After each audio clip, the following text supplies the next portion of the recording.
Okay, so welcome back. In our previous video we have discussed about the filter, how we can add a filter functionality. We have done that in our previous video, and today in this video I want to add one more functional that is called pagination. Alright, so let's add it.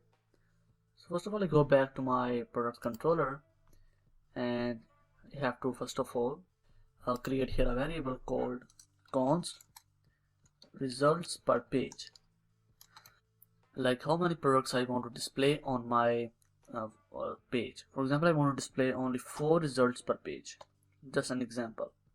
Alright, and then I will simply type here dot pagination. I will simply pass here results per page. Okay, and now I simply press Ctrl S and go back to my API features. Let's define it. So that is pagination that contains results per page. Okay, so in here first of all I have to decide two things.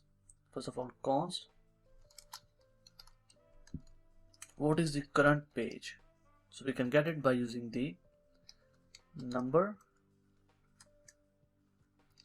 this dot query string dot page. If it doesn't exist, then by default it is going to be 1. Alright, what does this mean? For example, if I go back to my postman, I type here, just remove this one from here, I type here page equals to 2. So if you want to go to page 2, we will type here page is equal to 2, and in the query string we have our page, so that will be 2 in this case. So this is the current page, that on this page we want to go. And also we have to manage one more thing here, that is called skip. So skip will be equal to results per page multiply by current page minus 1. Now for example, if we have like 30 products in our page or in our basically database, and now we are displaying only 10 products per page, like we have 3 pages and each page is displaying the 10 results. Okay, so now if you type here that I want to go to page number 2, then we have to skip first 10 products, because this time on the page 2 we have to display the products from 11 to 20. Alright, so we have to skip our first 10 results and display the products from 11 to 20 for page 2. And for page 3 we have to skip first 20 results and we have to display the products from 21 to 30. So for example, a user requested the second page, so results per page is 10 and current page is 2. So 2 minus 1 will be 1. So 1 multiplied by 10 will be 10. So this means we have to skip the 10 results. Okay, and after that we simply have to type here this dot query equals to this dot query dot skip. Before that I use here limit, and in the limit I simply pass here results per page. Okay, so limit means that we want to limit the number of documents that will be returned. Okay, so we will limit result per page. For example, in this case it is 4, so it is only going to give this the 4 products, first 4 products. But if I type here dot skip and pass in here the skip variable, and now if you just requested a page 2, it is going to skip the first 10 results and give the results from 11 to 20. Okay, and then let's just simply return from here this. Now we press Ctrl S.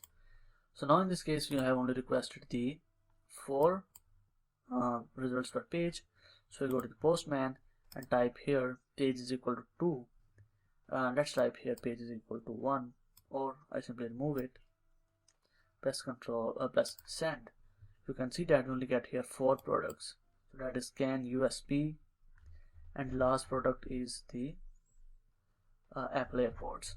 But if I type here page 1, it is going to be same result, which is the can USB. But if I type here page number 2, it is going to skip the first 4 results, and on this time we get here cable boom microphone. Okay, so last product is this Apple. Okay, so pagination is also working properly. I hope that you understand. But before closing, I have to return some more things here. For this one, here, I also have to product count is equal to await product dot count documents. That is okay.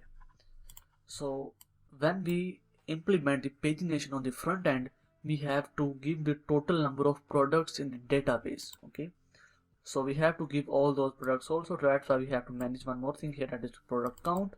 So that will count all the documents in the product. Right, so we don't have to use it right now, but we will use it in our front end. Okay, so that's why I have added here the total number of products. And also I want to type here the product count. Okay,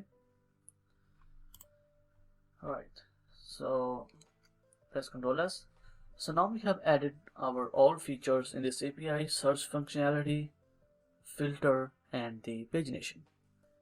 And this is the end of the section. In our next section, we're going to start adding the authentication and authorization of different roles like admin and user. So in my next section, I will add the all routes related to the authentication and authorization of the user. Okay, so I will see you in the next video.